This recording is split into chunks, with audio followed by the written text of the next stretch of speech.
Assalamualaikum dan selamat siang. Saya Kisah Serem Bermuli dari kelas 11 IPA 2. Di video saya akan membahas tentang perlawanan rakyat Makassar terhadap VOC. Perlawanan rakyat Makassar terhadap VOC terjadi pada tahun 1654 sampai 1655 yang dipimpin oleh Sultan Hasanuddin. Pada pertengahan abad ke-17, Kerajaan Makassar menjadi pesaing berat bagi VOC, terutama dalam bidang pelayaran dan perdagangan di wilayah Indonesia Timur.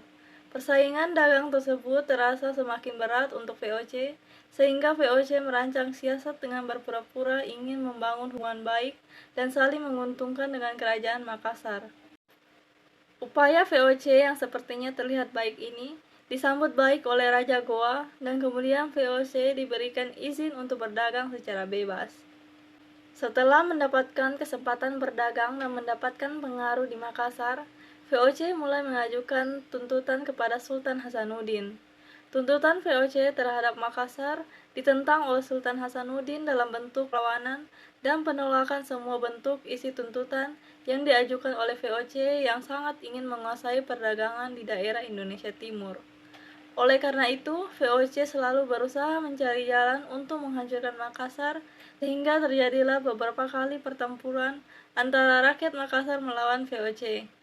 Perang Makassar sebenarnya dipicu oleh perang dagang antara Kerajaan Makassar yang menjadikan pelabuhannya bebas dikunjungi oleh kapal-kapal dari Eropa ataupun dari Asia dan Nusantara, dengan pihak VOC yang ingin memaksakan monopoli. Pelabuhan Makassar dianggap menyaingi perniagaan VOC. Keinginan VOC untuk mengontrol jalur perniagaan laut ditolak oleh Sultan Hasanuddin. Dalam kebudayaan bahari yang dimiliki oleh orang Makassar, mereka memiliki filosofi bahwa secara umum laut adalah milik bersama. Siapapun boleh melayarinya. Permintaan VOC agar Sultan menerima monopoli perdagangan di Makassar ditolak oleh Sultan Hasanuddin. Bahkan Sultan Hasanuddin mengatakan, Tuhan telah menciptakan bumi dan lautan, telah membagi-bagi daratan di antara umat manusia, tetapi mengaruniakan laut untuk semuanya. Tak pernah kedengaran larangan buat siapapun untuk mengarungi lautan. Jawaban ini meneguhkan semangat orang-orang Makassar untuk melawan tindakan yang memaksakan kehendak.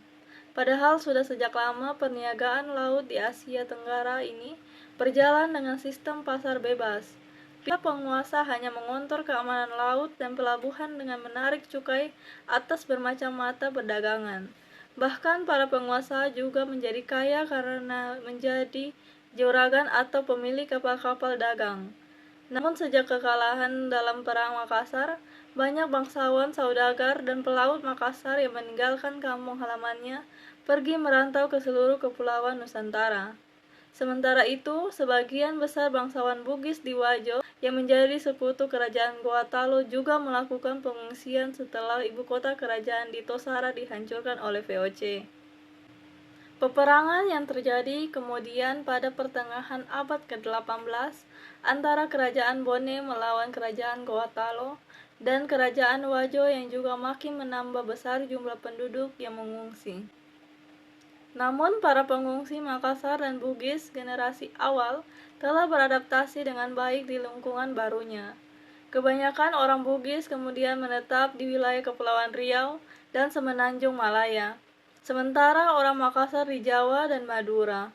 Sedangkan dalam jumlah kecil mereka menyebar hampir di seluruh wilayah kepulauan Indonesia. Dalam proses awal adaptasi, Andaya melihat bahwa para pengungsi Makassar awalnya mengalami kegagalan karena sifat mereka terus memusuhi VOC. Sehingga di Jawa Timur, Karaeng, Kalengsung, dan pengikutnya mendukung pemberontakan Trunojoyo melawan Mataram dan VOC, yang pada akhirnya mengalami kekalahan pada tahun 1679. Hal yang sama juga terjadi di Banten ketika Karaeng Bontomaranu tiba di Banten dengan 800 orang pengikutnya dan mendapatkan tempat tinggal di Sultan Banten sampai kemudian ditinggalkan akibat perang antara VOC dan Banten tahun 1680. Sebaliknya, menurut Andaya, para pengungsi dari Bugis tidak memposisikan sebagai musuh VOC dengan tidak mendukung perlawanan penguasa setempat terhadap VOC. sehingga orang-orang Bugis ini relatif tidak dicurigai oleh para VOC. Para bangsawan Bugis dan pengikutnya yang berada di tanah Semenanjung Malaya justru diminta bantuan oleh Sultan Johor Abdul Al-Jalil untuk melawan saingannya Raja Kecik yang ingin merebut tahta dengan bantuan orang laut. Setelah musuhnya berhasil dikalahkan, Sultan memberikan daerah Kepulauan Riau sebagai tempat tinggal orang-orang Bugis. Pada abad ke-18, para bangsawan Bugis ini kemudian membentuk kerajaan yang otonom Kepulauan Riau. Setelah musuhnya berhasil dikalahkan, Sultan memberikan daerah Kepulauan Riau sebagai tempat tinggal orang-orang Bugis. Pada abad ke-18, para bangsawan Bugis ini kemudian membentuk kerajaan yang otonom di Kepulauan Riau. Pertempuran antara rakyat Makassar dengan VOC terjadi. Pertempuran pertama terjadi pada tahun 1633. Pada tahun 1654, diawali dengan perilaku VOC yang berusaha menghalang-halangi pedagang yang akan masuk maupun keluar pelabuhan Makassar mengalami kegagalan. Pertempuran ketiga terjadi pada tahun 1666 sampai 1667. Pasukan kompeni dibantu oleh pasukan Raja Bone Arupalaka dan pasukan Kapten Yonker dari Ambon. Angkatan Laut VOC yang dipimpin oleh Splemen, pasukan Arung Palaka mendarat di Botain dan berhasil mendorong suku Bugis agar melakukan pemberontakan terhadap Sultan Hasanuddin. Penyerbuan ke Makassar dipertahankan oleh Sultan Hasanuddin.